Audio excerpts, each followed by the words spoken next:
setiap manusia salah memilih agama, neraka. Jadi hati-hati. Jangan enaknya aja yang dipikirkan. Enak karena Anda belum mati. Di saat kemudian Anda sudah meninggalkan dunia ini, tak ada lagi waktu untuk bertaubat. Sekaranglah saatnya untuk belajar. Maka muncul pertanyaan untuk Islam di sini, dan juga pertanyaan untuk Kristen yang ada di sini. Penyaliban menurut saudara-saudara itu karya setan atau karya Tuhan? Kalau karya Tuhan, tunjukkan dalilnya. Di mana Tuhan punya pemikiran untuk membunuh manusia demi menyelamatkan manusia yang lain? Di mana kemudian Tuhan punya ide untuk mengorbankan hambanya yang suci, orang benar yang dikasihi, demi pelaku-pelaku maksiat? Itu dalilnya di mana? Dan kalau setan yang punya pekerjaan tentang penyaliban ini, maka Bang Suma punya tugas untuk menunjukkan bukti-bukti akurat itu. Demikian, silakan. Oke, terima kasih. Gini, Bang Zuma, ya, pertanyaannya bagus banget tuh. Kalau memang orang Kristen dosanya sudah ditebus, terus boleh dong orang Kristen berbuat dosa gitu kan? Bukan itu pertanyaannya. Oke, gimana? Kalau itu jawabannya ada di 1 Yohanes 2 nomor 1. Anak-anakku jangan berdosa, tapi kalau berdosa ada Yesus sebagai pendamai. Gak usah ke situ. Pertanyaannya, salib ini karya iblis atau karya Tuhan? Oke, itu karya Tuhan. Dalil. Yohanes 3 ayat 18. Bagus, silakan dibunyikan. Saya bacain ya. Itu Ya. ayat andalan saya nih Bang Zuma. Jangan-jangan 16. 18. Ya, silakan. Oke. Barang siapa percaya kepadanya, ia tidak akan dihukum. Hubungannya dengan salib? Gimana? Hubungannya dengan salib? Sebentar, Bang. Barang siapa tidak percaya, ia telah berada di bawah hukuman. Sebab ia tidak percaya dalam anak tunggal Allah. Oke, Bang. Pertanyaannya, apa hubungan sama salib? Kami percaya Yesus disalib. Ya, kan yang mau dipercaya Yesusnya. Iya, kan gini. Coba Abang baca ya. Barang siapa percaya kepadanya, Kepada Yesus. dari Yesus. Oke. Artinya kita percaya Yesus disalib. Siapa yang ngajarin Yesus disalib? Ini makanya saya tanya, salib itu karya Tuhan atau karya iblis? Oke. Ayat Mana? 17-nya, Bang.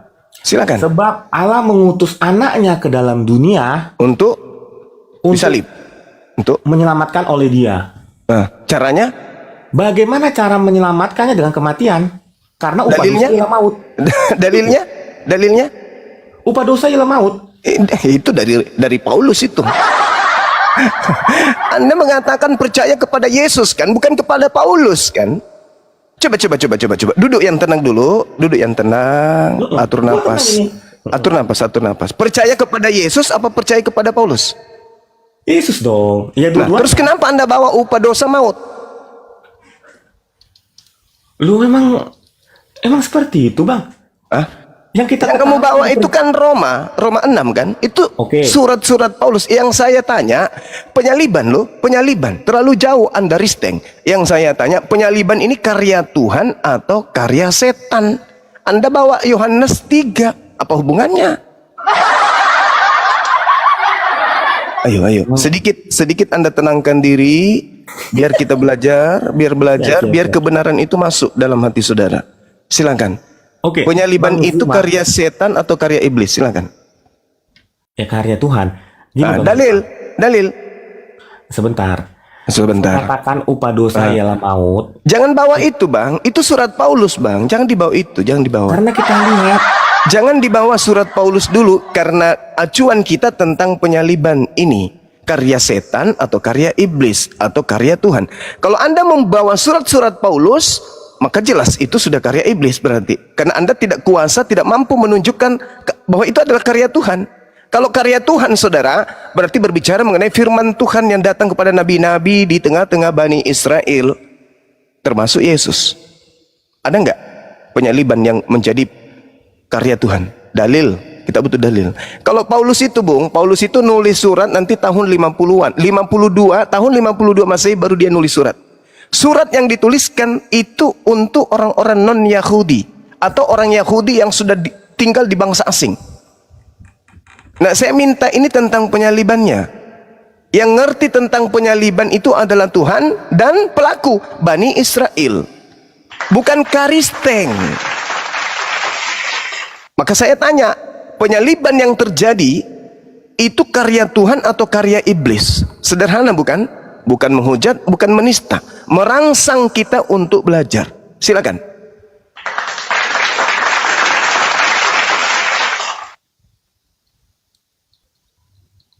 Silakan Bro Vivi. Kalau bisa Anda siapkan pulpen dan buku biar nanti kalau data-data yang Anda tidak paham dicatat dan dipelajari, Bro. Silakan Bro, ditanggapi Bro.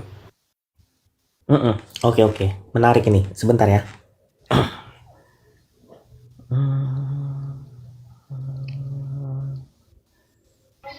Waduh, macet ini, macet. Pak Kebetulan, selamat siang. Kebetulan, buka mute-nya Pak. Kebetulan. Wah, ini mau ditendang Kebetulan. Silakan Bro, ditanggapi. Jangan terlalu lama lah. Masa sih ini diam begini? Lanjut. Aku baru Ayo, saudara. Bang Zuma nih, sebentar. Ayo. Kita cari datanya di mana penyaliban itu adalah keinginan Tuhan. Itu penting. Karena kalau ternyata penyaliban itu bukan karya Tuhan, berarti itu karya iblis.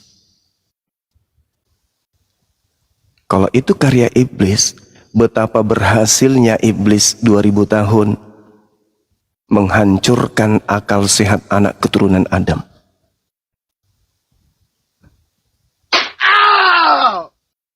Ayo, kenapa Yahudi nggak percaya penyaliban?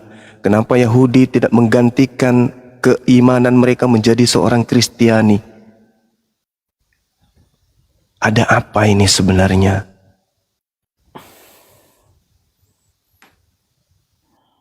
Al-Quran saya mengatakan apa, Bung? A'udzubillahi minasyaitonirrajim. Innama jazaa'ul ladina yuharibunallah wa rasulahu wa yas'auna fil ardi. Hukuman bagi orang-orang yang membenci Allah, membenci Rasulnya, membuat kerusakan di atas muka bumi ini, fasadan an yuqattalu aw yusallabu, yaitu dibunuh atau disalib. Orang yang membenci Tuhannya Yahudi, orang yang membenci kemudian Mesias yang datang kepada Bani Israel, hukumannya adalah disalibkan. Itu Al-Quran. Seirama dengan Ulangan 21, 22, 23.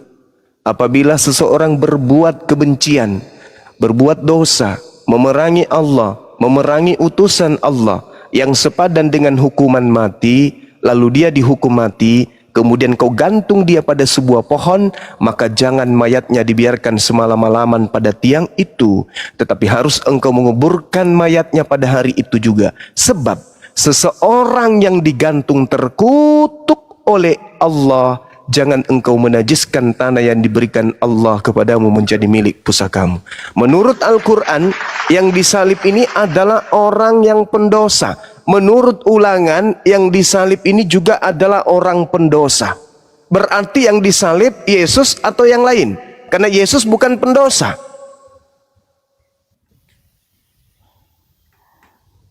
Yesus bukan pendosa. Kalau ada orang Kristen yang mampu menunjukkan dosa Yesus, silakan. Tapi saya yakinkan Anda tidak akan mampu menunjukkan itu. Dengan demikian, berdasarkan Kisah Para Rasul 4:30, Yesus adalah hamba yang suci, maka bukan Yesus yang disalibkan. Oke. Silakan. Bang Zuma boleh? Silakan. Bentar, raja ini tidak kondusif nih. Oten, cobalah dibiasakan ngomongnya gantian. Jadi raja, kamu baru naik. Kalau kamu tidak kondusif, saya tendang ya. Mute dulu raja, biar pipi dulu. Sebentar, silakan Pip. Iya, Bang Raja, saya sampai jam 10 mau gereja jam 10-an. Jadi gini, Bang Zuma. Silakan. Apakah penyaliban karya Tuhan? Gitu ya, bukan karya iblis. Sesuai dengan Lukas 9 ayat 22. Dan Lukas itu siapa punya merek? Tuhan. Maksudnya? Lukas itu ditulis belakangan setelah penyaliban. Kalau penyaliban itu karya Tuhan, dia harus berkarya sebelum penyaliban. Bukan disalib dulu baru ditulis-tulis. Penyaliban itu adalah karya Tuhan loh. Kita percaya yuk. Jadi Bang Zuma maunya dari kitab apa?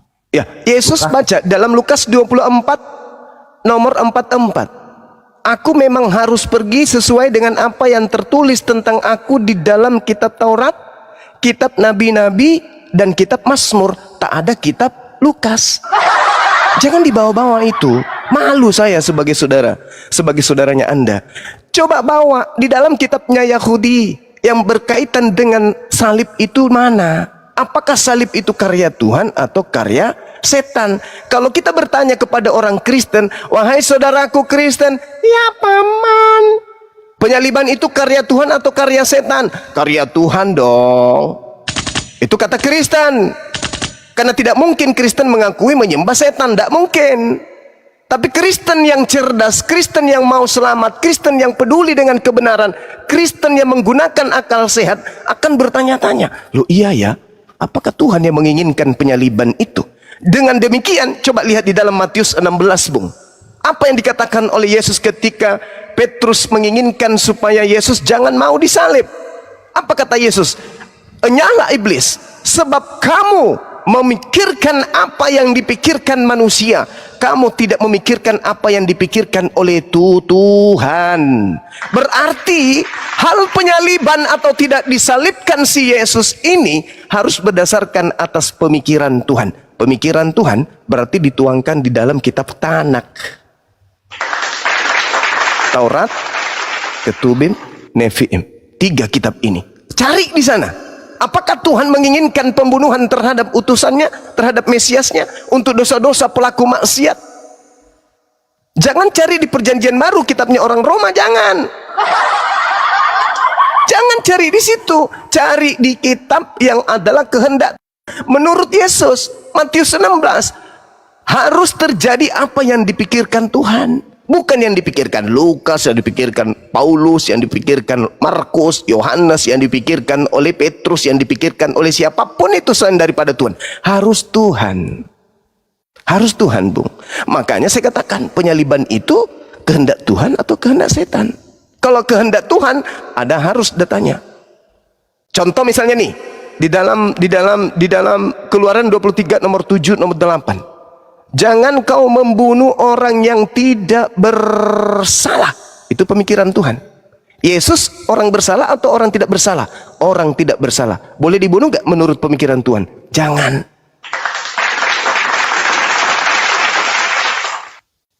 Amsal 6 nomor 16, 6 perkara yang dibenci oleh Tuhan, bahkan 7 kekejian di dalam hatinya. Salah satunya adalah menumpahkan darah orang yang tidak bersalah. Yesus bersalah atau tidak? Tidak. Boleh enggak Yesus ditumpahkan darahnya? Menurut Tuhan itu adalah kekejian dan hal yang dibenci. Boleh enggak Yesus ditumpahkan darahnya? Tidak boleh. Lalu penyaliban ini keinginan Tuhan apa keinginan setan? Siapa yang merasuki tentara Romawi? Siapa yang merasuki kemudian imam kepala mahkamah agama sehingga mereka melakukan tipu muslihat untuk membunuh Yesus? Sehingga mereka melakukan kesaksian-kesaksian palsu untuk membunuh Yesus? Siapa yang merasuki Yudas sehingga dia mengkhianati Yesus? Iblis atau Tuhan? Iblis kan? Berhasil tidak mereka menyalibkan Yesus? Iblis-iblis ini mau tidak Tuhan agar anaknya itu berhasil dibunuh oleh iblis? Oh tidak. Yesus sendiri mengatakan, Tuhan tidak memberi, iblis tidak berkuasa sedikit pun terhadap diriku. Berarti yang mati terkutuk ini siapa? Anak Tuhan atau anak setan? Jawab. Jawab. Oke. Bang Zuma ini menarik. Ya, kalau Anda gunakan akal pasti menarik. Silakan. Enggak. Oke deh. Nah, Ya gua harus gereja dulu, Bang. ya udah. Pokoknya Bang Zuma PR-nya ya di perjanjian lama ya. Masya Allah. Oke.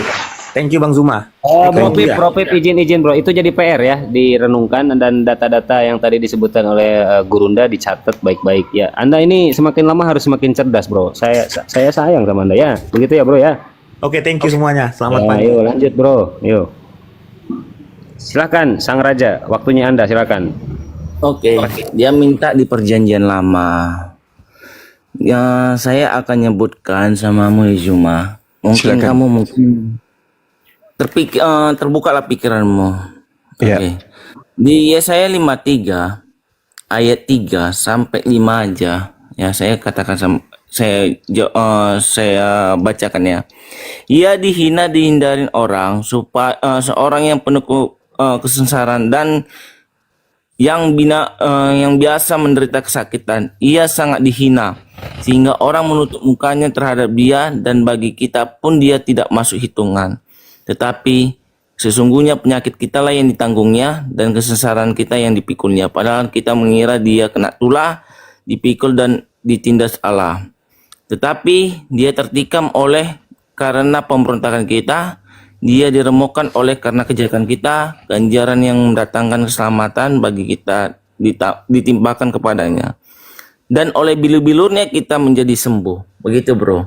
Jadi ada juga lagi di Yesaya 43 ya. Tadi kan kamu kan di nubuatannya kan. Iya, Yesaya silakan. 43 ayat 3 ya. Sebab akulah Tuhan Allahmu yang Maha Kudus, Allah Israel, juru selamatmu. Aku menebus engkau dengan Mesir dan memberi Ethiopia dan Sheba sebagai gantimu. Ya, itu udah sangat jelas nubuatan kepada Yesus. Ayat 4-nya, oleh karena engkau berharga di mataku dan mulia, dan aku ini mengasihi engkau, maka aku memberikan manusia sebagai gantimu, ya, dan bangsa-bangsa sebagai ganti nyawamu. Begitu bro. Jadi kalau kamu mengerti tentang ayat ini, syukur-syukur. Kalau nggak mengerti ya nazubillah, ya nggak apa-apa sih. Gitu. Banyak sih ayat-ayatnya yang bisa saya tampilkan samamu supaya kamu itu pintar sedikit gitu loh. Tapi ya nggak apa-apa, sedikit-dikit aja supaya jangan banyak-banyak. Kasihan gitu loh. Oke. Oke, jawab bro. Oke, baik.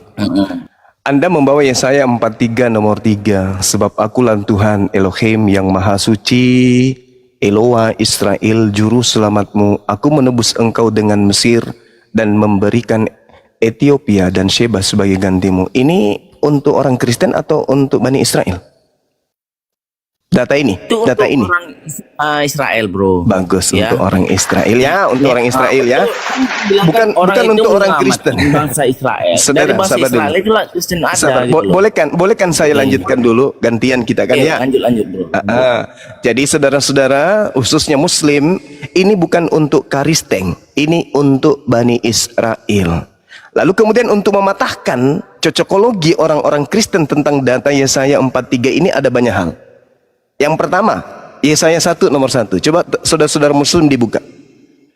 Semua yang diceritakan dalam kitab Yesaya ini itu adalah penglihatan Yesaya tentang raja-raja Yehuda. Jangan Yesus- lari ke situ bro. Sabar dulu, sabar. Sekarang gini, bro. Sabar. Kita Nanti kau bicara bantah, buatan, bro. nanti kau bantah, Dek, ya. Nanti. Yesaya 43 ini dibantah oleh Yesaya 1 dan nomor 1. Bahwa semua mimpi penglihatan Yesaya itu tidak ada hubungannya dengan Yesus, apalagi Kristen. Itu hanya penglihatan Yesaya untuk raja-raja Yehuda dari zaman ke zaman. Yang kedua, Nggak nyambung. sabar Cuma nggak nyambung. Nubuatan Anda kita- kamu bicara nubuatan, Anda mencomot Yesaya itu Kamu- tak ada hubungannya dengan penyanyi. Gimana? Kamu mau mencomot-comot? Oke, Anda kalau mengatakan seperti itu, Anda pernah membaca kitab Taurat Musa dan kitab Nabi-Nabi itu berlaku hanya sampai mana? Hanya sampai mana? Hanya sampai? Hei, Bang. Gini, Bung. Juma, kamu tuh jangan, kamu mau cari nubuatan kan?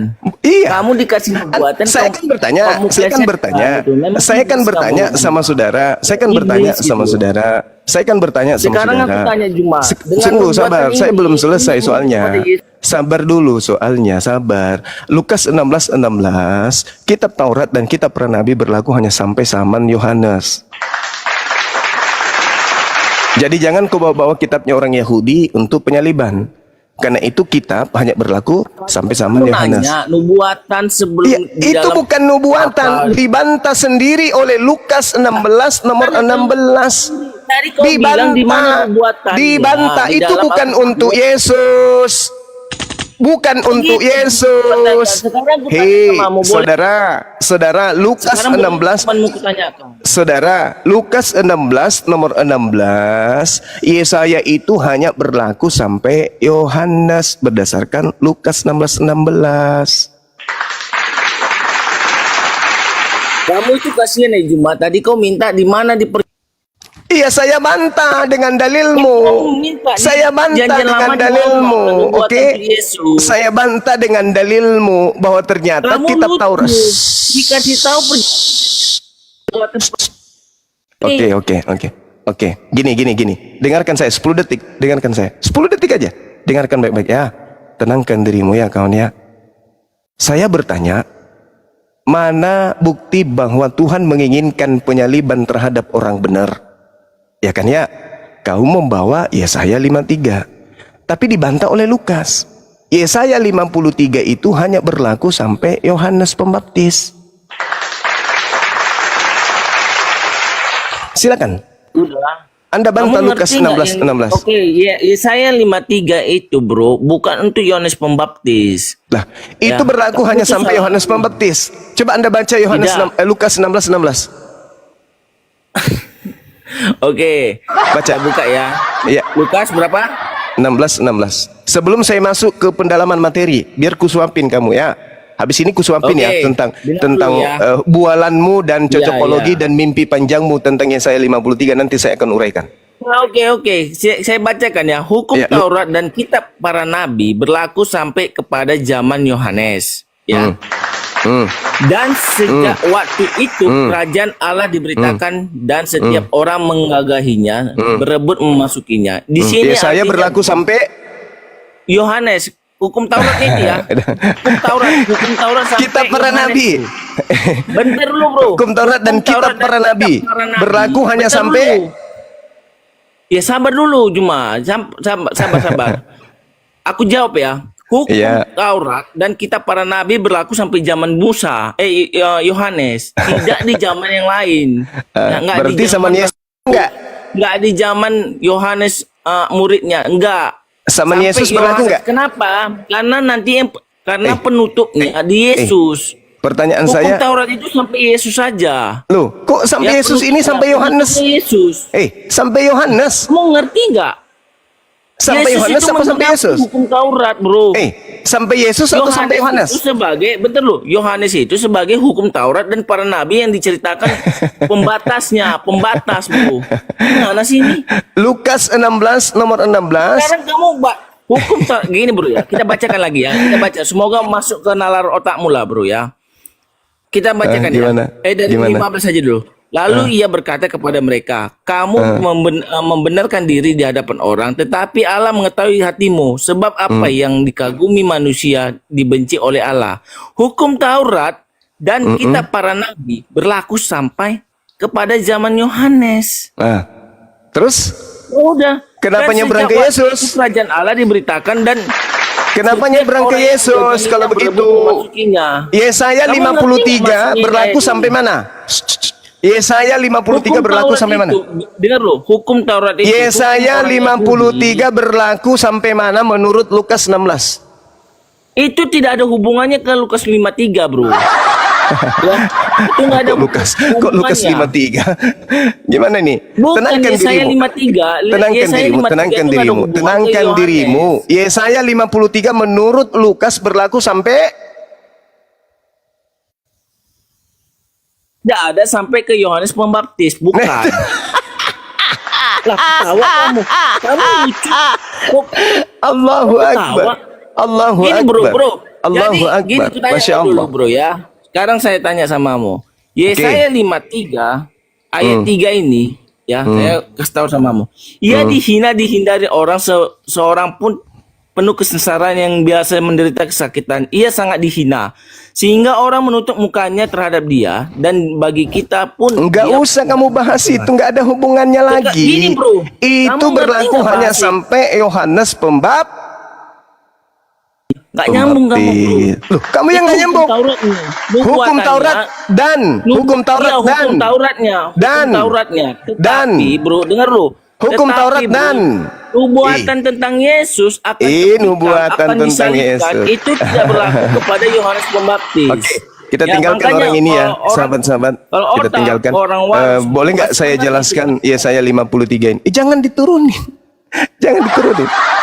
Maksud saya kita tinggalkan argumentasi basinya untuk kemudian melindungi iblis yang ada dalam dirinya. Diangkat lagi naik. Saudara Raja Singa naik. Raja Singa silakan naik lagi. Kita akan bahas dan saya akan suapin saudara materi-materi tentang hal Yesaya 53 ini. Nah, saya tidak mau mendengarkan lagi kebohongan saudara. Gini, jangan Saudara. Saya sudah tidak ingin mendengarkan bualan saudara. Oke? Bro, kalau Anda kamu diam. berani, kita di roomnya Superboy, di roomnya lebih adil. Anda diam, Anda Tidak ada- diam. Anda diam ya, Anda diam. Gini, kalau Anda berbicara Yesaya 53 itu untuk Yesus, sekarang Yesus tahu nggak tentang Yesaya 53 kalau dia dinubuatkan untuk dibunuh? Jawab. Sebelum masukkan 5 SKS untuk kamu kan? Yesus enggak. Kok Kalau kamu Yesaya kamu aja belum pernah kuliah loh, menginjak bangku Yesaya- kuliah pun kau belum pernah. Yesaya kok Ye- bilang Yesaya 53 itu tak aku sudah sarjana. Yesaya Aku masih 53 mantan sapam, so nguliain aku gitu loh.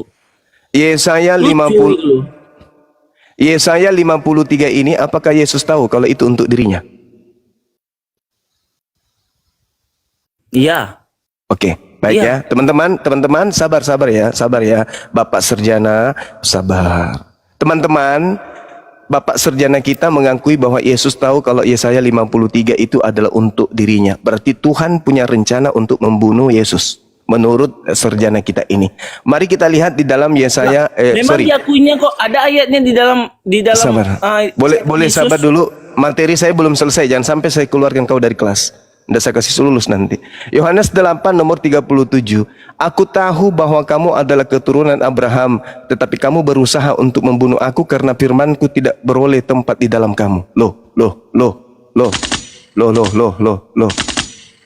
Yesus kok nggak tahu kalau orang-orang Yahudi ingin membunuhnya karena orang-orang Yahudi peroleh firman Yesaya 53 dalam diri mereka sebagai eksekusi terhadap penggenapan Yesaya 53. Loh, Yesus ini kenapa? Lupa ingatan. Saya jawab ya, Juma. Ya, silakan. Tidak, oke. Sedangkan Yesus itu sudah katakan dia akan disalibkan ya bro ya, di Matius 16 ayat 21 sampai 22. Iya, Matius 17 iya, ayat 22 sampai 23. sudah. Bentar dulu. Sarjana, sudah. Yesus tahu memang ada penyaliban, Sarjana. Yesus tahu ada penyaliban. Yesus tahu penyaliban terhadap anak manusia. Yesus paham betul itu. Bahkan Yesus memberikan tanda Yunus untuk angkatan jahat, yaitu penyaliban.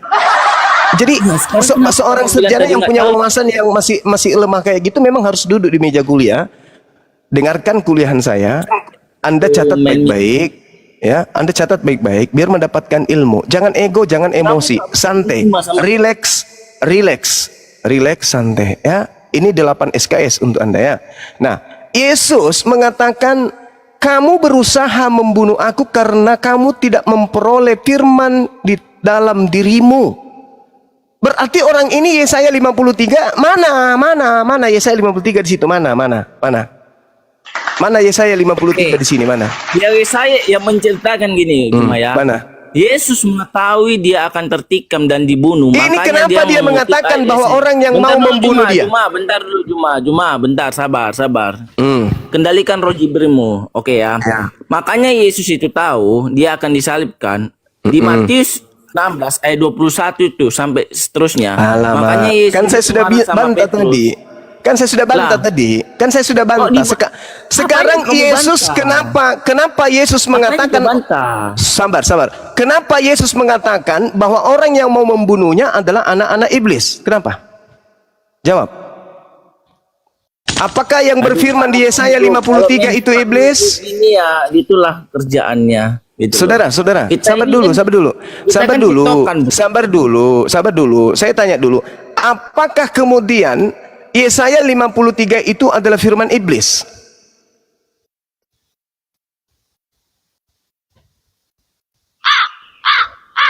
Bro, kalau main diskusi gitu, jangan main mute ya. Kita ini kan TikTokan. Apakah Ini Yesaya TikTokan enggak? itu firman Sekarang iblis? aku tanya, ini TikTok kenapa tidak?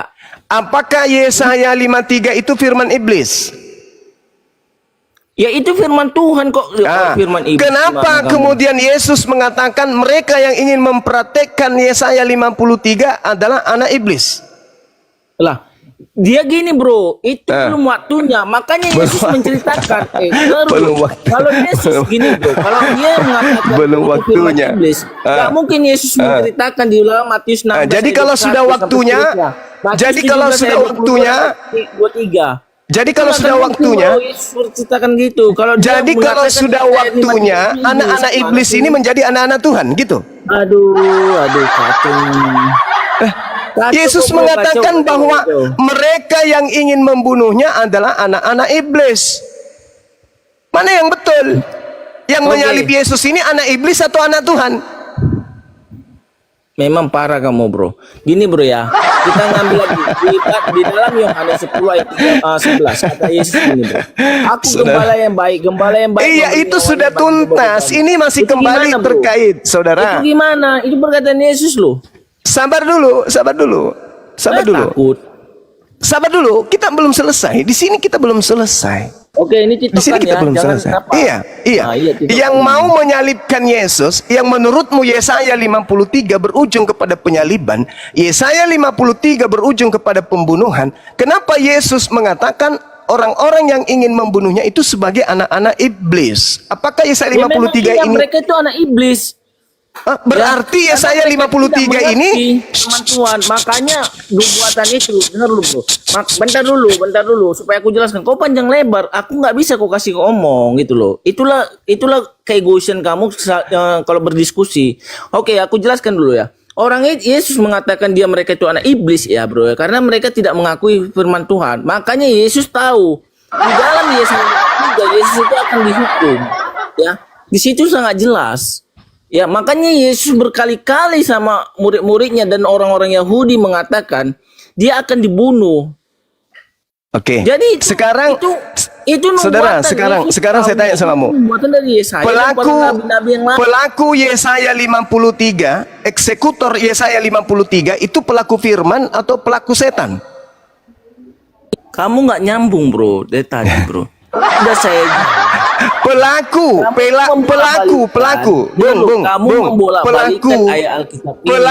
Yesaya 53 itu pelaku firman atau pelaku setan. Di surat An-Nahl 99 sampai 100. Udah mulai diangkat tangan teman-teman. Mulai takkan karya Tuhan. Ayo mari kita urut. Yesaya 53 firman Tuhan. Ketika kemudian eksekutor ingin melaksanakan Yesaya 53 menurutmu untuk digenapi Yesaya 53 untuk Yesus, kamu mengatakan bahwasanya Tadi aku pengen ngomong sendiri loh. Ini TikTokan atau gimana sih? sabar dulu. Yesaya 53 ketika ingin kemudian digenapi, yang ingin menggenapinya itu Yesus katakan sebagai anak-anak setan. Udah? Ya. Sudah? Yesus mengatakan, bapakmu adalah iblis dan kamu mau melakukan keinginan-keinginan siapa? Iblis. Kalau Yesaya 53 yang ingin digenapi, berarti yang berfirman di Yesaya 53 adalah Udah? Adalah jawab dulu. Adalah Ngapain pula aku jawab? Otakmu Loh, aja. kamu harus jujur mengakui. Siapa Oke, suruh jangan menjilat dulu. kitabnya Yahudi untuk Tuhanmu yang terkutuk itu? Kamu sekarang mengatakan kamu Yesaya nanya- 53. Kamu mengatakan Yesaya 53 adalah nubuatan tentang penyaliban Tuhanmu. Sekarang saya minta pertanggungjawaban. Ketika Yesus berhadapan dengan pelaku-pelaku penyaliban, Yesus mengatakan, Bapakmu, Tuhanmu adalah iblis, dan kamu mau melakukan keinginan-keinginan bapakmu yang iblis itu. Apa keinginan bapakmu yang iblis itu? Membunuh Yesus gitu? Hah? Gini bro. Hah? Bukan Hei, kata hei, bukan pertanggungjawabkan nubuatan iblis, bro. pernyataanmu Aku tahu. terhadap Jadi, kamu jilatanmu itu ngambil kepada Yesaya Yesaya 53. Yesaya 53 kau sandarkan sebagai nubuat Iya, untuk pembunuhan iya. Yesus. Lalu kenapa ketika Cuma, orang ingin cuma, membunuh aku tantang Yesus? kamu Sabar dengan dulu, suku sabar gimana, dulu, sabar cuma? dulu, sabar. Tenangkan roh jahatmu. Berani nggak Ketika Yesus ingin dieksekusi untuk melakukan penggenapan Yesaya 53 menurut iman butamu itu, kenapa Oke, kamu kamu tidak berani mengatakan bahwa anak-anak yang ingin membunuh Yesus itu adalah anak-anak setan? Siapa bapaknya? Jawab. Sekarang kamu berani keluar. Siapa bapaknya? Siapa bapaknya orang yang ingin menyalib Yesus? Ini banyak kali. Moderasi. Siapa bapak? Saya ulang ya Bung, 10 detik ya. Habis ini kamu jawab. Siapa bapak dari Siapa bapak? Siapa bapaknya orang-orang yang ingin melaksanakan penggenapan Yesaya 53 membunuh Yesus? Siapa bapaknya? Menurut Yesus. Elohim atau iblis? Jawab. Oke bro, di Ya. Yesaya 8 ayat 44 itu menceritakan bro, ya orang yang tidak menerima firman Tuhan bapaknya adalah iblis. Bro. Ini Yesus Bung berkaitan dengan penyaliban. Aduh. Saudara, kamu mengatakan kacau. Yesaya 53 adalah nubuat untuk pembunuhan jadi nubuatan Yesus. Yesus, Gini. Kamu katakan Jadi bahwa nubuatan Yesaya itu Yesaya itu firman bukan untuk Yesus. Tuhan. Bukan untuk Ketika Yesus. kemudian firman Kamu Tuhan tuh ini kamu pintar kali jilat mempelintir ayat Alkitab untuk kami. nubuat terhadap Tuhanmu yang terkutuk di atas pohon itu, cara mereka untuk membunuh ternyata aku. Yesus mengatakan yang ingin membunuhnya adalah anak-anak iblis. Si Juma ini untuk membungkam aku sekarang. Yang ingin membunuh Yesus. Sabar dulu. Kali Juma, 10 detik. 10 detik habis itu kau ngomong. Sekarang Juma sama aku Juma. 10 detik habis ini kau bicara. Sekarang sama aku lawan aku gitu loh. Juma. Menurut Yesus, orang-orang yang ingin membunuhnya itu anak-anak Tuhan atau anak-anak iblis? Jawab. Kalau kita mau tiktokan, ayo gitu loh. Kalau kita inilah gimana mau Menurut Yesus, yang ingin membunuh dirinya itu anak-anak iblis atau anak-anak Tuhan? Jawab. mute. Astagfirullah.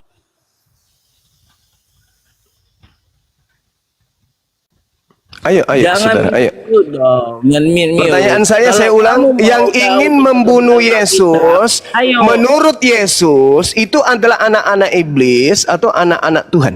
Jawab. Apanya anak-anak iblis, anak-anak Tuhan?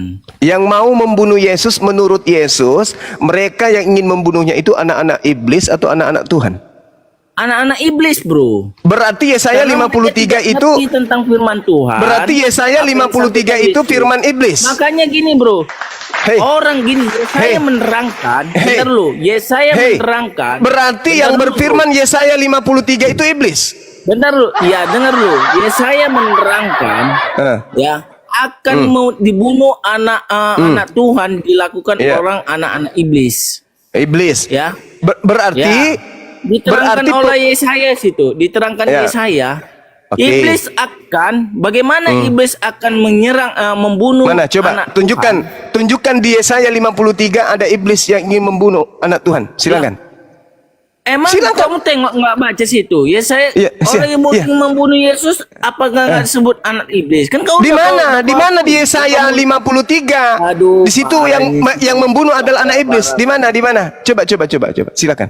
Di mana? Di Kamu mana? nggak ya dengar bro, oke, saya bukakan lagi ya sama kamu Ya, ya. silakan, Yesaya silakan. 53. Di mana Baca ya, iblisnya baca. tertulis di situ? Iya. Di mana Bukan iblisnya di situ? tertulis bro, tetapi orang Yesaya menceritakan anak iblis lah yang tidak percaya Yesus Kristus itu adalah Tuhan. Yang saya tanya, dibunuh dan dihinakan. Yesusnya mengatakan yang mau membunuh dirinya itu adalah anak-anak iblis. Yang Kamu mau nggak mengeksekusi ngerti, bro. Berarti kemudian. nggak ngerti, Nah, nggak Anda tamat pikiran, bro. saya bertanya, apakah yang Itulah berfirman kamu di nggak Yesaya tamat 53 ini pikiran, adalah iblis? Kamu katakan bukan. Tetapi iblislah yang akan kemudian Aturnya kayak kanak-kanakan. iblislah yang kemudian akan menjadi eksekutor. Mana di Yesaya 53? Mana di Yesaya? Mana? Justru kalau Anda melihat Bang ya, Saudara, Raja Singa diam dulu. Raja Singa diam dulu. Saya bacakan ya. Sebagai taru ia tumbuh di hadapan Tuhan. Sebagai tunas dari tanah kering. Ia tidak tampan dan semaraknya pun tidak ada sehingga kita tidak memandang dia, dan rupa pun tidak sehingga kita menginginkannya. Mana iblisnya? Di mana iblisnya di sini? Iblisnya di mana di sini, Bung? Yesaya 53 iblisnya di mana? Oke, Nah, di mana? saya Di data terangkan berapa? samamu ya. Semoga otakmu masuk. Saya bro. minta Semoga kemudian otakmu iblisnya di mana? masuk. Bentar dulu, bro. Heeh. Dengan perkataan Yesaya 53 ini akan Ya. kamu pakai otakmu lah, bro. Semoga lah ya. Semoga aku mohon ya. Ia dihina dan dihindari orang. Ya. Ya. Seorang yang penuh kesesaran dan yang binasa menderita kesakitan. Ia sangat dihina sehingga orang menutup mukanya terhadap dia, dan bagi kita pun dia tidak masuk hitungan. Tetapi sesungguhnya penyakit kita lah yang ditanggungnya. Dan Iya, kesalahan- iblisnya maksudku iblisnya kita mana yang iblisnya? dipikulnya. Padahal kita Iblisnya mengira dia mana? satu lah. Iblisnya yang kutanya Dipukul oleh mana? tindas Allah. Gini, Iblisnya bro, ya. mana? Iblisnya di mana? Ini sudah menceritakan, bro. Apa? Apa? Bakalan Yesus ditindas oleh siapa? Yang saya tanya ini Mungkin Yesaya ada tentang iblisnya diceritakan, bro. Harus ada iblis, loh. anak iblis. Ini yang menyatakan ini harus berlaku. Saudara, ini Anda mengambil nubuatan. Ini Anda ambil cerita ini untuk Memang nubuatan. kacau lah nengok kau ini. Kau Aduh. bodoh-bodohi lah orang-orang cuma. Nggak bisa diskusi kau, bro. Bukan Kamu nggak nggak- bisa diskusi. Saya tanya, Kami ini tukang mute. apakah penyaliban itu adalah keinginan Tuhan atau keinginan setan? Kau katakan keinginan Tuhan. Kalau keinginan Tuhan, kenapa penyaliban? Tempatnya Ya, soalnya kamu kalau saya bicara, kau bicara juga, jadinya kacau kan? Iya kan? Nah, kamu meng- aku lagi. kamu Kamu juga mengatakan. nabrak aku lagi. Kamu mengatakan bahwasanya penyaliban Yesus itu keinginan Tuhan dengan mengambil Yesaya 53 cocokologi, ya kan ya? Gini, bro. Sedangkan Yesus ketika ingin dibunuh, Yesus mengatakan pembunuhnya adalah menginginkan keinginan si iblis.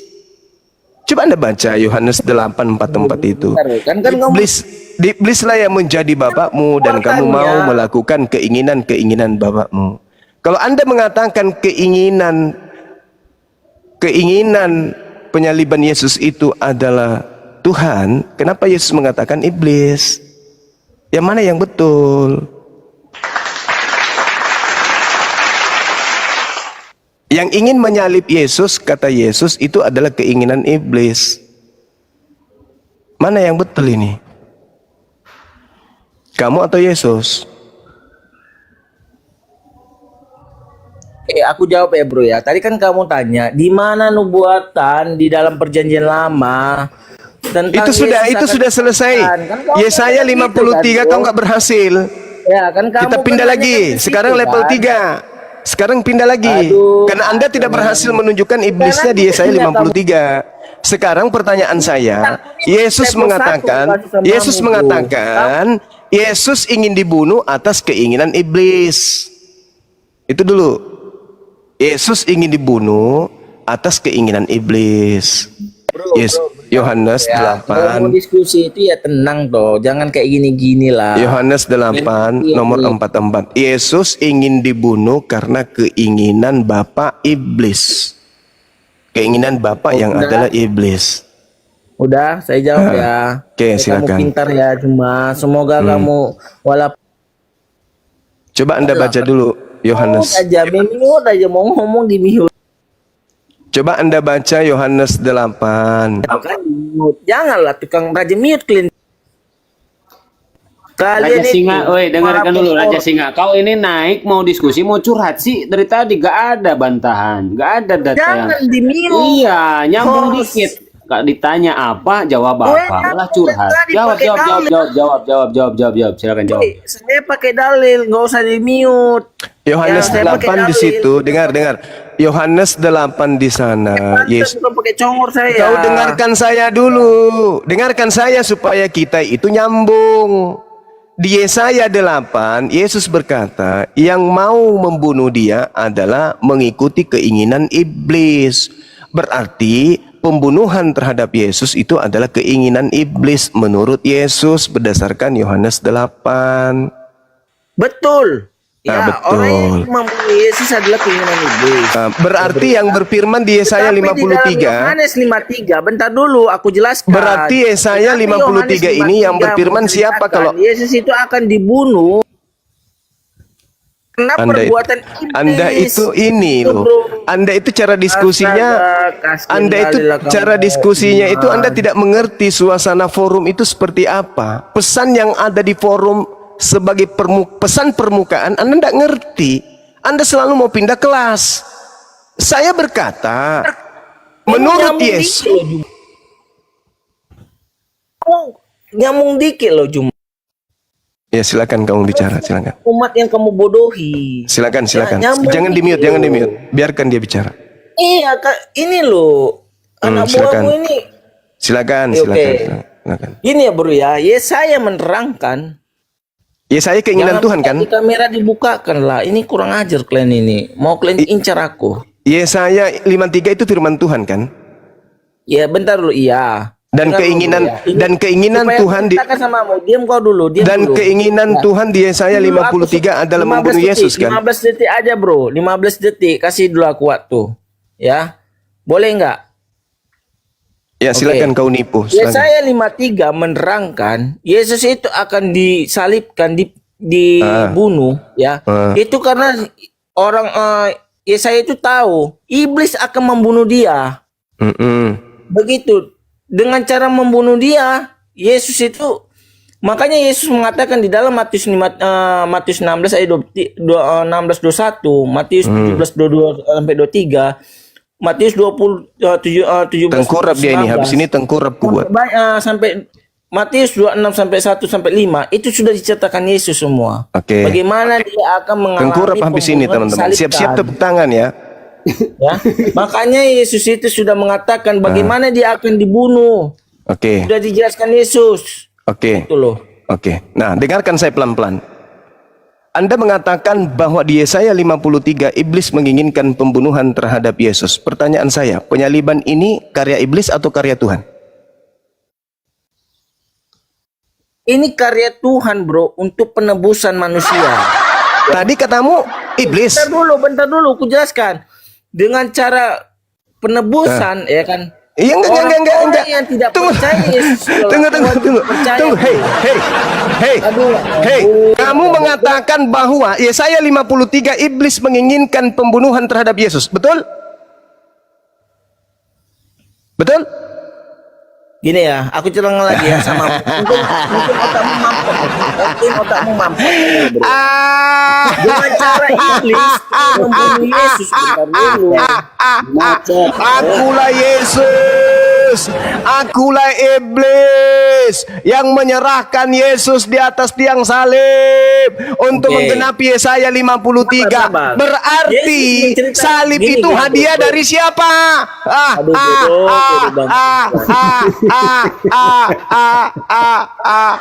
Salib itu hadiah dari mana?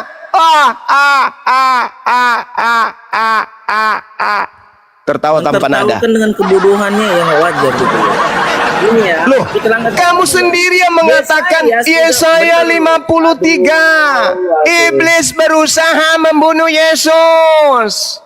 Berarti pembunuhan terhadap Yesus karya siapa? Gini bro, oke, dengar dulu. Ini yang melaksanakan pembunuhan kepada Yesus itu adalah perbuatan manusia bro ya. Tetapi perbuatan untuk menembus dosa itu adalah karya Tuhan. Ya melalui Tenangkan dia. dirimu, cucuku. Oh, Nemiot. Kasian kali lah kau cuma. Ayolah Juma. Kamu Di sudah rumah mengakui aja kita. Di rumah- Yesaya di rumah 53 iblis yang akan berusaha membunuh Yesus. Berarti pembunuhan terhadap Yesus itu karya siapa? Encret kau Juma kalau kayak gini ya. Encret kalian kayak gini Juma. Juma encret kau. Penyaliban itu adalah karya. Penyaliban itu adalah karya. Sendiri dalam iman Penyaliban itu adalah karya. memang wajar. Dalam Quran kalian itu bukan oleh orang lain gitu. Ya, kita kasihani beliau, kita kasihani beliau. Bukan Kasihan. Allah aja yang menyesatkan manusia. Kita kasihani beliau, kita kasihani beliau. Ya Allah ya Rabb, berikanlah petunjukmu kepada hambamu ini si Raja Singa, supaya dia bisa melembutkan hatinya, supaya akalnya bisa berfungsi ya Rabb. Ya Allah ya Tuhan, masukkanlah cahaya hidayah ke dalam hatinya dan juga kepada otaknya, supaya otaknya itu bisa berfungsi ya Rabb. Ya Allah, Tuhannya Yesus, tolong berikan cahaya sedikit aja ke dalam hatinya si Raja Singa, supaya beliau bisa mendapatkan hidayah. Ya Rabb, dia sudah mengakui bahwa salib itu adalah hadiah setan. Ya Rabb, tolong bukakan hatinya, berikan sedikit cahaya ke dalam hatinya, supaya si Raja Singa ini bisa waras, tidak menyembah korban setan di dalam salib. Ya Allah, ya Tuhannya Yesus, mohon kiranya kepada hambamu sang Raja Singa ini, supaya dia bisa mendapat hidayah, tidak lagi menyembah kepada setan, sebagaimana yang dikatakan oleh Yesus, iblislah yang menjadi bapakmu dan kamu ingin membunuhku. Iblislah yang menjadi bapakmu dan kamu mau agar aku dibunuh. Tadi saudara Raja Singa ini sudah mengakui ya Tuhan di hadapanmu bahwasanya penyaliban terhadap Yesus itu adalah karya iblis.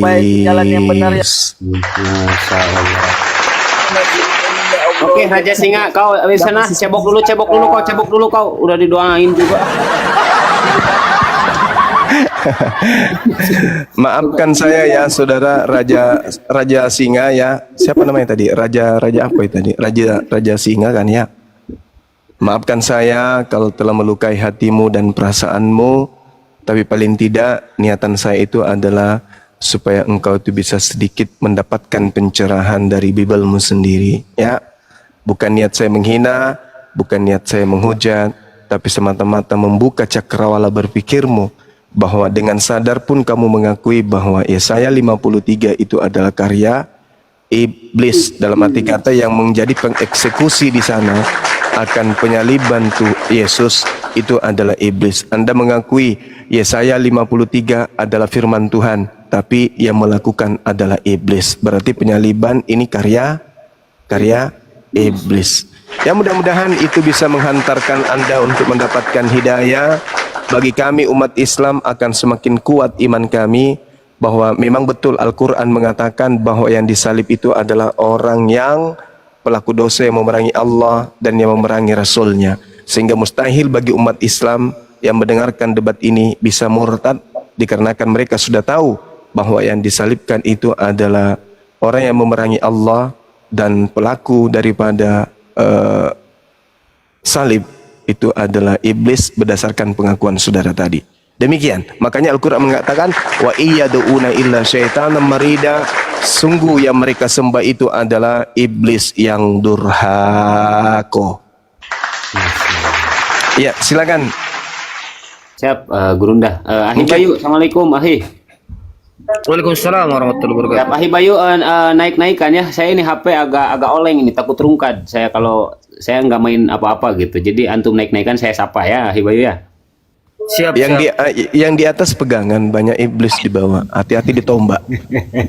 Pasukan tombak pada muncul. Iya, Ikhwan Filah bantu di tap biar kuat komalnya. Bang Wak Muslim apa Kristen Bang? Silakan dibuka mute-nya. Bang. Kalau tidak monitor diturunkan ya, tiga kali disapa, tidak monitor turunkan. Bang Wak Muslim apa Kristen Bang? Muslim. Muslim. Assalamualaikum. Silakan, ada yang mau disampaikan Abang sebelum Abang turun, silakan, barangkali ada yang mau disampaikan dulu, silakan.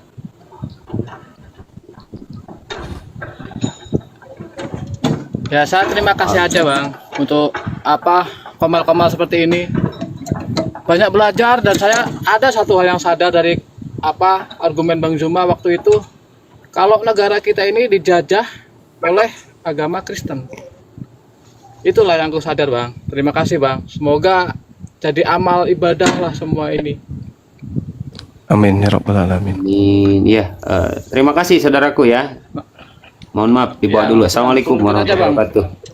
Ya, terima kasih. Ya, dulu pelakunya beragama Kristen, gitu ya. Bukan agamanya yang menjajah, pelakunya yang Kristen, dan sekarang pada saat merdeka, lembaganya lagi yang menjajah akidah Islam, dan sekolah tinggi mereka, STT mereka yang menjajah dan menghina sembahan umat Islam dan dinul Islam. Itu yang betul. Jadi bukan Kristen yang menjajah, tapi pelaku-pelaku penjajahan sebelum Indonesia merdeka itu beragama Kristen dan juga beragama Katolik. Seperti itu. Ahi Bayu, naikin lagi Ahi. Ahi Jul, Assalamualaikum. Waalaikumsalam. Abu ya, assalamualaikum para guru. Waalaikumsalam warahmatullahi Bu wabarakatuh. ya, kalau 2 slot untuk Oten turunkan saja. Satu Oten saja susah ngaturnya, apalagi 2 slot. Bingung pula ini Oten. Siap Abu ya. Kalau misalnya ada Oten yang mau naik, Ya, turunkan aja saya, Bu. aman. Akhi, Siap. aman. Pak Saraksa, Muslim apa Kristen Pak? Silakan. Bapak Saraksa, cek satu kali lagi. Saraksa, Muslim apa Kristen? Waduh, kok jadi berhala Bapak ini Silakan teman-teman Kristen yang mau diskusi, yang mau cerdas, berikan permintaan naik ya. Pak Zul, kok langsung terjeda ini?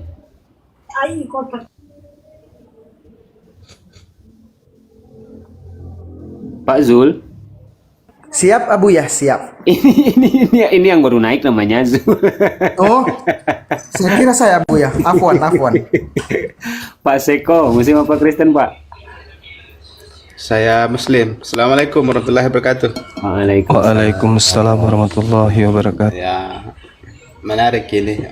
Saya juga lebih banyak belajar tentang pandangan-pandangannya. Jadi masalah soal pandangan di Kristen itu, memang kalau secara logika, akal sehat yang berbicara, kita memang tidak terima ya. Sebenarnya saya hidup di lingkungan mayoritas Kristen ya. Dan terkadang saya selalu bercerita atau diskusi, mereka menganggap bahwa setelah mati itu tidak ada lagi hal-hal yang lain. Jadi saya bingung, ngapain lagi pergi di rumah-rumah ibadah kalau sudah tidak ada pikiran bahwa di dunia akhirat itu ada surga dan neraka. Jadi sekira memang sudah ngawur. Iya, sama Pak, sama. Kita bingung bersama Pak. Ya, kita bingung bersama. Siap Abangku ya. Ya, di bawah dulu Abangku ya, biar ada slot buat Kristen. Oke, Maaf siap. ya Abangku ya. Sehat-sehat. Yuk, Oke. Waalaikumsalam. Masya Allah. Lanjut Ahi Bayu.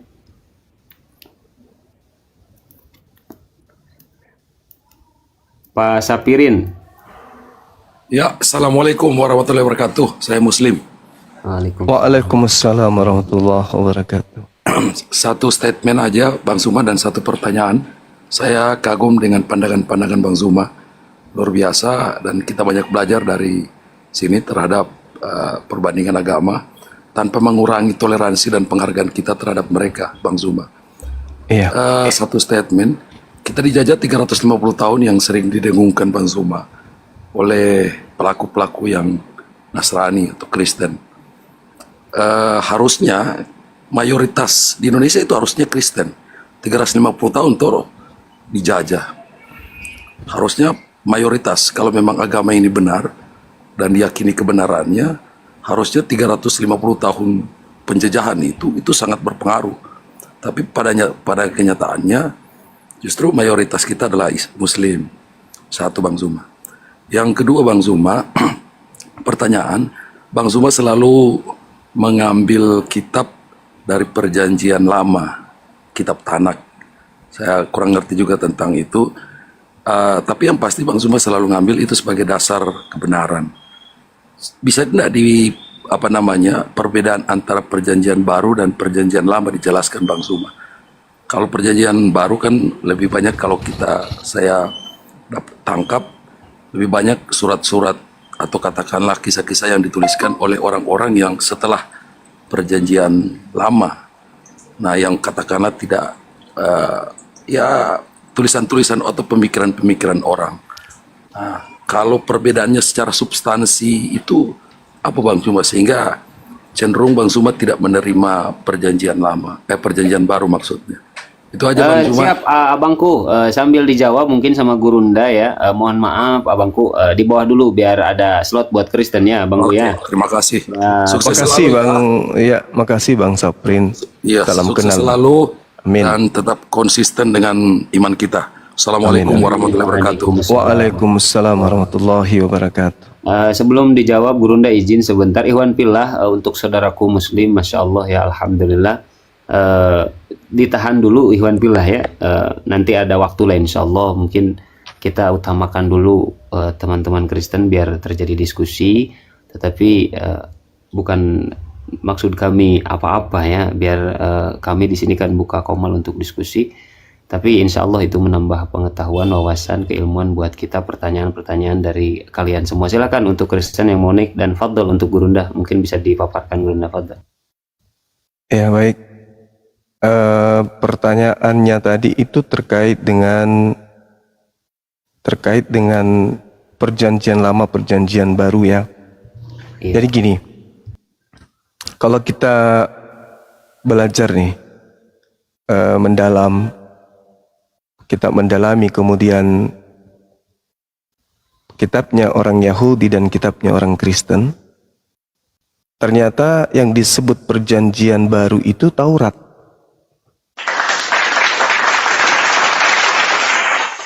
Ya, di agama samawi, agama langit, di dalam pengajaran Yudaism, Yeremia 31, 31, 32, 33, ternyata perjanjian barunya Tuhan dengan Bani Israel itu adalah hukum Taurat. Jadi itu perjanjian baru. Itu perjanjian baru. Yesus pun datang mengajarkan perjanjian baru yang Taurat itu. Yesus tidak membawa hukum baru. Yesus tidak membawa ketetapan-ketetapan atau syariat baru, enggak. Nabi Isa datang kemudian meneguhkan Bani Israel untuk kembali kepada hukum Taurat. Ada di dalam Matius 23, nomor 1, nomor 2. Banyak dalil, Matius 5 dan seterusnya. Jadi, perjanjian baru Tuhan dengan Bani Israel itu adalah justru hukum Taurat. Nah, sekarang kita lihat dari skala besarnya. Ketika kita berhadapan dengan Kristen, orang-orang Kristen membagi dua, kitab perjanjian lama, perjanjian baru. Perjanjian barunya orang Yahudi dianggapnya perjanjian lama. Karena kenapa? Mereka ingin mengunggulkan, mengorbitkan kitab kanon dan surat-surat Paulus serta surat dari orang yang tidak diketahui sampai hari ini, yaitu Ibrani. Itu mau diunggulkan. Maka demi untuk mengunggulkan surat ini, kitabnya Yahudi yang perjanjian baru mereka katakan perjanjian lama, dan kitab baru mereka dijadikan sebagai perjanjian baru. Nah, bagaimana sifat dari kedua kitab ini? Pada dasarnya yang datang di perjanjian baru milik orang Yahudi itu adalah firman Tuhan dan pernyataan-pernyataan Tuhan melalui mimpi dan penglihatan para nabi-nabi Israel. Sedangkan perjanjian baru milik orang Kristen ini adalah kitab yang dituliskan berdasarkan kesaksian-kesaksian. Bukan mulut Yesus langsung kepada penulis, bukan. Selayaknya Al-Quran dari mulut Rasulullah langsung kepada penghafal. Itu bukan. Sehingga yang terjadi adalah bagaimana bisa mengkawinkan antara kitab perjanjian lama yang tadinya Septuaginta yang diterjemahkan pada abad ketiga sebelum Masehi, itu di abad keempat digabungkan kemudian dengan yang mereka sebut perjanjian baru. Maka lahirlah kitab ini yang disebut Bible, kumpulan buku-buku digabung menjadi satu. Jadi terjemahan kitabnya Yahudi diambil, digabungkan dengan kitab-kitab kanon dan surat-surat Paulus, jadilah Bible, merambah sampai ke Indonesia. Nah, pertanyaannya kemudian, apakah Yesus memberikan legitimasi terhadap buku tersebut? Tidak. Buku Lukas, buku Markus, buku Yohanes, buku Roma, Filipi, Efesus, Galatia, dan seterusnya, itu tidak memiliki legitimasi dari Yesus, selayaknya Taurat mendapatkan legitimasi dari Musa, Mazmur dari Daud, dan kemudian kitab-kitab yang lain juga ada legitimasi dari penulisnya, termasuk Al-Quranul Karim, dan juga kemudian pernyataan-pernyataan Yesus terhadap firman yang disampaikan kepada muridnya. Akan tetapi perjanjian baru milik Kristen itu sama sekali tidak ada legitimasi dari Yesus. Nah, itu saudara yang bertanya tadi. Jadi kalau perjanjian lama sebenarnya adalah perjanjian baru Tuhan, sedangkan perjanjian baru orang Kristen itu ditulis dari hasil pernyataan-pernyataan saksi-saksi yang orang Kristen pun tidak tahu siapa nama saksinya. Demikian.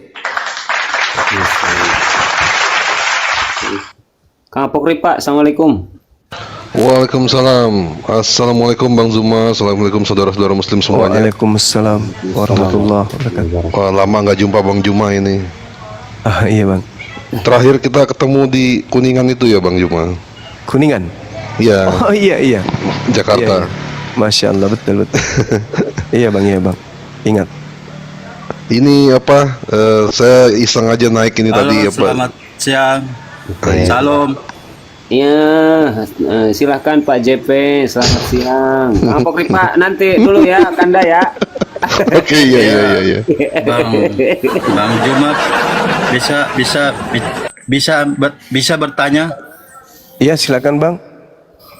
Bentar dulu, Abang JP dari Protestan Katolik, Bang. Mau tanya itu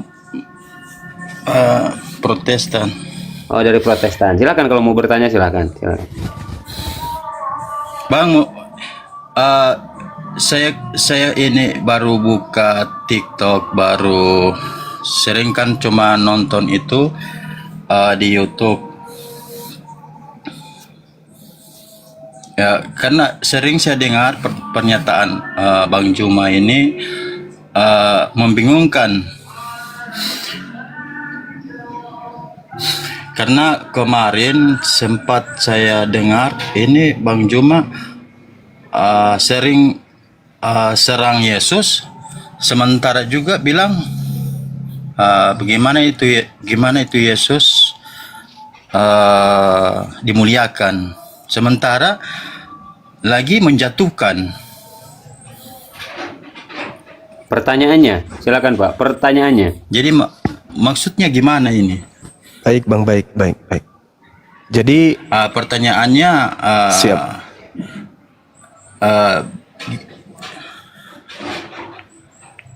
Sementara di satu sisi Bang Juma itu bilang memuliakan Yesus, Nabi Isa. Kemudian di satu sisi lagi bilang mau bilang menghina Yesus. Ini kan kalau itu kan dinamakan Ya, namanya munafik abangku, itu, Bang. poinnya sudah dapat. Ya, poinnya sudah dapat. Tujuannya apa maksudnya? Oke, abang simak baik-baik ya. Jadi di sini kita lihat penjelasan dari Gurunda gitu kan, siapa yang menghujat Yesus dan siapa yang memuliakan Yesus. Fadol Gurunda. Ya baik, jadi gini saudara JP, memang betul pernyataan saya itu terkait dengan oknum yang dikatakan bernama Yesus itu ada dua. Itu betul, saya akui. Karena memang di dalam Bible Yesus itu ada dua. Yesus asli dan Yesus palsu. Yesus Di mana asli Bang? itu, Di mana itu? Di mana tertulis? oke, baik. Di dalam Lukas 21 nomor 8. Matius 24 nomor 5. Coba Anda buka. Silahkan Pak. Lukas dibuka, Pak. 21 nomor 8. Waspadalah kepada penyesat yang akan datang kepadamu dengan memakai nama Yesus dan berkata, akulah Yesus. Penyesat akan datang dengan memakai nama Yesus. Matius 24 diterangkan di data nomor 5, sebab banyak orang akan datang dengan memakai nama Yesus dan berkata, akulah Mesias Kristus, dan mereka ini akan apa? Menyesatkan banyak orang. Sekarang dari mana kita bisa mendeteksi kebenaran pernyataan Yesus? Ada Yesus baru yang datang kepada Paulus, hanya berupa cahaya dan suara. Ada juga Yesus baru yang datang di tahun 100 di Pulau Patmos, mengaku sebagai Yesus bintang timur. Ada juga Yesus mengaku Alfa dan Omega. Ada. Sedangkan Yesus yang asli, yang datang melakukan penginjilan di tengah-tengah Bani Israel, itu hanya manusia. Dia hanya manusia, bukan Tuhan. Kristen dengan dogma yang dibawa oleh, yang diusung oleh gereja dari barat, Yesus itu 100% manusia, 100% Tuhan. Artinya apa? Kristen di dogma, di doktrin, dilucuti otaknya untuk meyakini bahwa Yesus yang dua tadi itu hanya satu, yaitu Yesus yang manusia adalah juga Yesus yang adalah roh. Yesus yang roh, yang hanya cahaya dan suara, adalah juga yang datang sebagai manusia, digabung menjadi satu. Padahal Yesus mengatakan, waspadalah supaya jangan ada orang yang menyesatkan kamu, sebab banyak orang akan datang dengan memakai namaku Yesus dan berkata, akulah Mesias. Nah, yang datang ke Paulus, contoh, coba Anda buka di Galatia 1 nomor 12. Aku Paulus menerima Injil bukan dari manusia.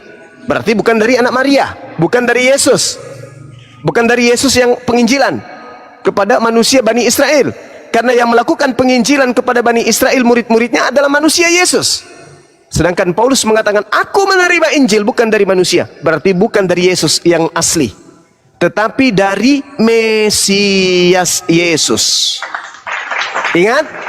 Ingat? Sebab banyak orang akan datang dengan memakai namaku Yesus dan berkata, akulah Mesias. Paulus menerima Injil bukan dari manusia, tapi dari oknum yang mengaku Yesus Kristus. Itu adalah oknum yang berbeda. Karena Yesus yang datang melakukan penginjilan adalah manusia. Sedangkan yang datang penginjilan kepada Paulus bukan manusia, tetapi Mesias. Dan Yesus sekalipun mengatakan waspada kepada Mesias palsu. Yang datang kepada Paulus adalah Mesias. Waspadalah kepada Mesias palsu. Dan di data nomor 24, nomor 23 sampai 27, Yesus berkata, apabila ada orang berkata bertemu dengan Yesus di sini, Yesus di sana, jangan kau percaya. Camkanlah, aku telah mengatakannya terlebih dahulu. Jadi apabila ada orang berkata ada Mesias di padang gurun, ada Yesus di dalam bilik, jangan kau percaya. Sebab Yesus palsu, nabi-nabi palsu akan muncul dan akan melakukan mujizat dan sekiranya mungkin menyesatkan orang-orang pilihan dan banyak orang.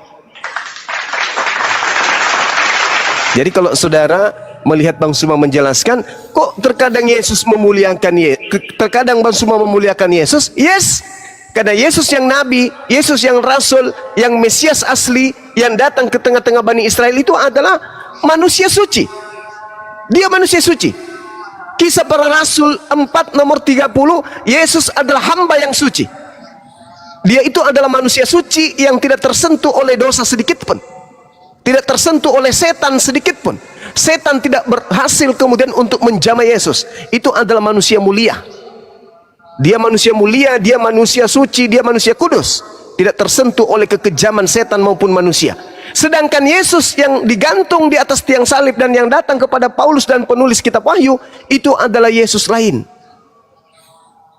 Yang dikatakan oleh Yesus, waspadalah kepada Yesus palsu, Mesias palsu, Yesus palsu, Kristus palsu. Nah, Kristus palsunya dan Yesus palsunya datang kepada Paulus yang mendirikan agama Kristen.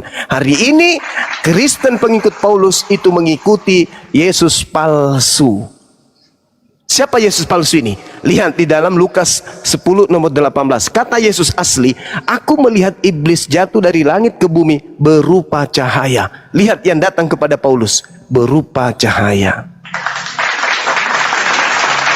Lihat di dalam Yesaya 14 nomor 12, nomor 13, nomor 14, nomor 15. Apa di sana? Di situ ada Helal bin Zakar. Helal bin Zakar itu adalah bintang fajar, bintang timur.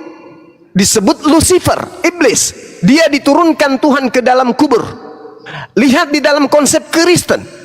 Lihat di dalam Wahyu 22 nomor 16. Apa yang diterangkan di sana? Akulah Yesus. Akulah Yesus, sang bintang timur, bintang gilang gemilang. Nah, sekarang pertanyaannya adalah, yang mengatakan dan yang mengaku kemudian sebagai bintang timur di dalam Yesaya itu siapa? Iblis. Yang datang di Pulau Patmos mengaku Yesus dan mengaku bintang timur itu siapa? Anak Maria? Sudah pasti bukan. Lalu siapa? Yang bangkit di hari ketiga dari kubur itu siapa? Ke dalam orang mati, kubur alam orang mati aku turunkan engkau. Yesus dalam Matius 12, angkatan jahat ini minta satu tanda dan tidak akan diberikan satu tanda apapun kecuali tanda Yunus, yaitu 3 hari 3 malam dalam perut bumi. Angkatan jahat diberi tanda kebangkitan di hari ketiga. Saya ulang, angkatan jahat diberikan tanda kebangkitan dari kubur hari ketiga. Siapa mereka ini? Orang Farisi. Siapa Paulus? Orang Farisi. Apa nama pengikut Paulus? Kristen. Jadi yang saudara sembah adalah Yesus yang bintang timur, yang berupa cahaya, yang jatuh dari langit ke bumi, yang masuk ke dalam kubur, yang masuk ke dalam dunia orang mati. Makanya orang Kristen menyembah makhluk yang keluar dari kubur pada hari ketiga. Siapa dia?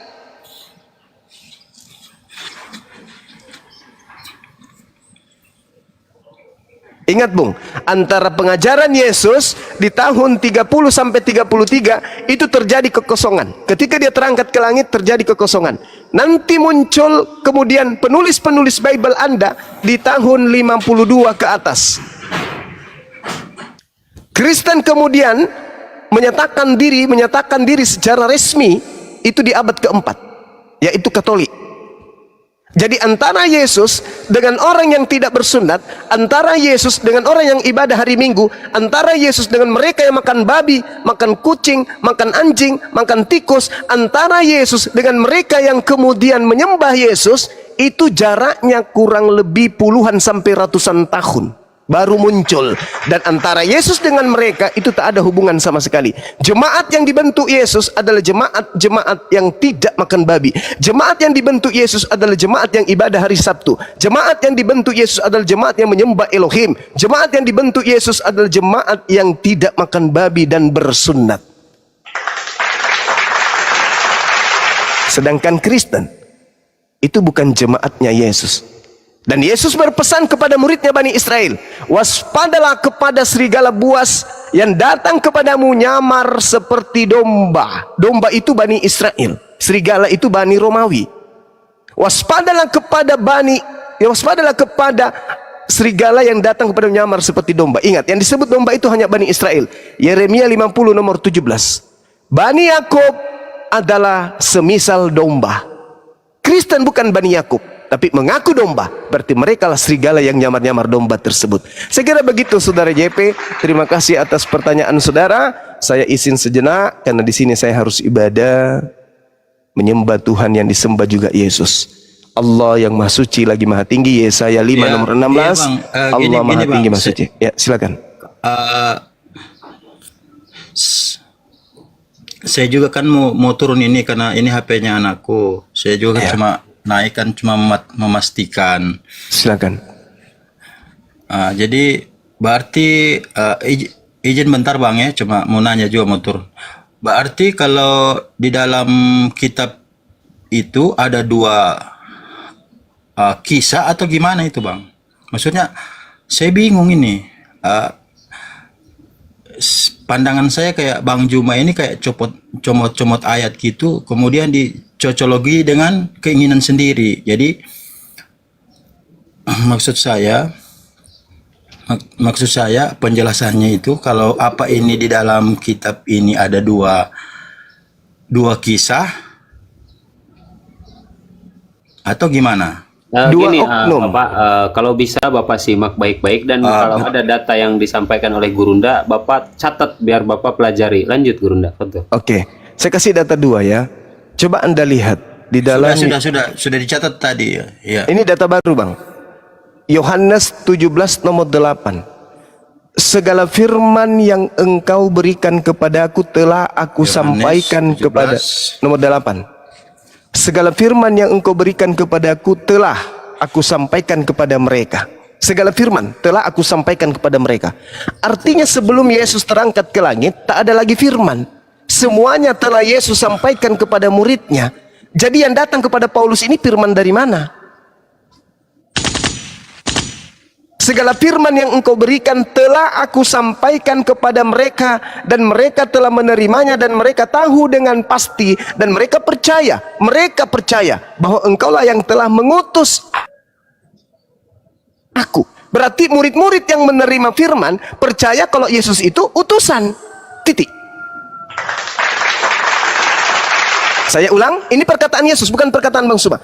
Yesus berkata, segala firman yang engkau berikan padaku, Tuhan berikan padaku, telah aku sampaikan kepada muridku. Muridku telah menerimanya, dan mereka tahu dengan pasti bahwa, dan mereka percaya bahwa engkaulah yang telah mengutus aku. Itu perkataan Yesus.